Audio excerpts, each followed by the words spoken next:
Assalomu alaykum, hurmatli abituriyentlar. Bugun biz 7-sinf biologiya darsligidan birinchi mavzu tirik organizmlarning xilma-xilligi, biologiya hayot haqidagi fan mavzusini ko'rib chiqamiz. Tirik organizmlar tabiatning muhim tarkibiy qismi hisoblanib, sayyoramizda tirik organizmlar nihoyatda xilma-xil. Yerning tirik organizmlar yashaydigan qobig'i biosfera deb ataladi. Biosfera so'zi yunonchadan tarjima qilganda bios hayot, sfera shar degan ma'noni bildiradi. Biosferaga atmosferaning pastki qatlamlari, gidrosfera, litosferaning yuqori qatlami kiradi. Biosferaning yuqori chegarasi ozon ekrani bilan belgilanadi. U quyoshdan kelayotgan tirik organizmlar uchun halokatli bo'lgan ultrabinafsha nurlarni qaytaradi. Biologiya atamasi yunoncha bios hayot, logos ta'limot so'zlaridan kelib chiqqan. Biologiya tirik organizmlarning tuzilishi, hayotiy faoliyati, xilma-xilligi, tarixiy va individual rivojlanish qonuniyatlarini, shuningdek, insonning tirik tabiatga ta'sirini o'rganadi. Tirik organizmlarning tuzilishi, hayoti, tabiatdagi ahamiyatini yaxshi anglagan holda inson ulardan samarali foydalanadi.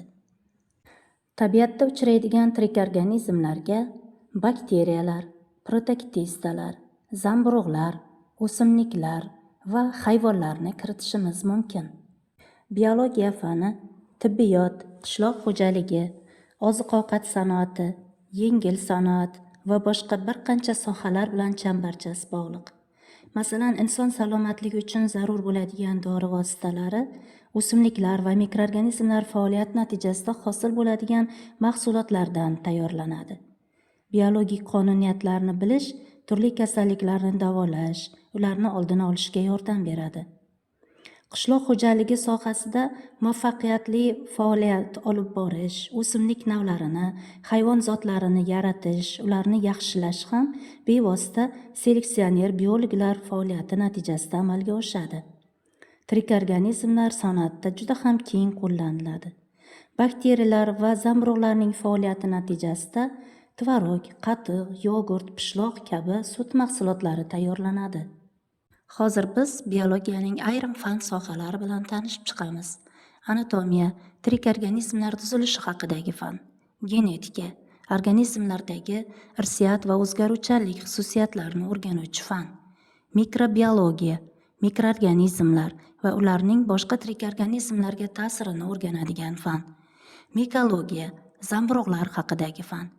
Ekologiya, tirik organizmlarning o'zaro va tashqi muhit bilan munosabatini o'rganadigan fan. Embriologiya, embrionlar tuzilishi haqidagi fan. Sitologiya esa hujayra haqidagi bilimlarni bizga beradi. Qadimdan odamlar tabiatni o'rganishda bir qancha biologik metodlardan foydalanib kelishadi. Yunoncha metod so'zi bilish usuli degan ma'noni bildiradi.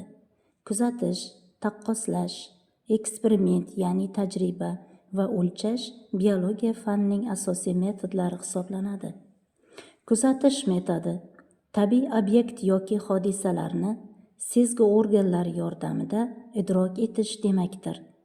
Obyekt yoki hodisani kuzatish jarayonida kuzatuvchi jarayonga ta'sir etmagan holda faqatgina natijalarni qayd etib boradi.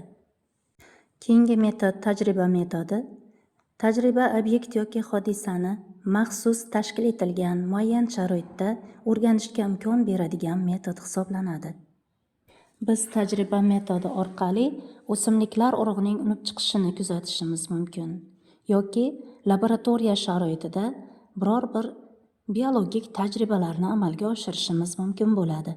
Kuzatish va tajriba metodida bevosita o'lchovlar olish usulidan ham foydalaniladi. Masalan, jismlarning uzunligi, kengligi, vazni, hajmi, vaqt yoki haroratni o'lchashimiz mumkin.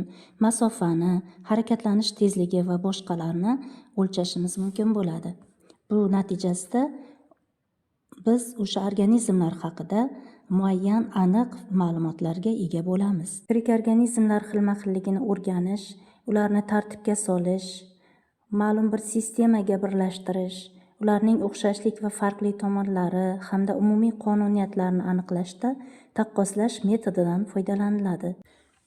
Masalan, quyidagi rasmda oq akula va ko'k kit tasvirlangan.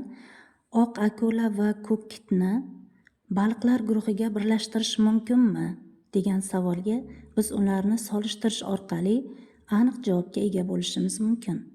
Masalan, oq akula yuragi 2 kamerali, qon aylanish doirasi bitta, jabra orqali nafas oladigan sovuqqonli hayvon hisoblanadi.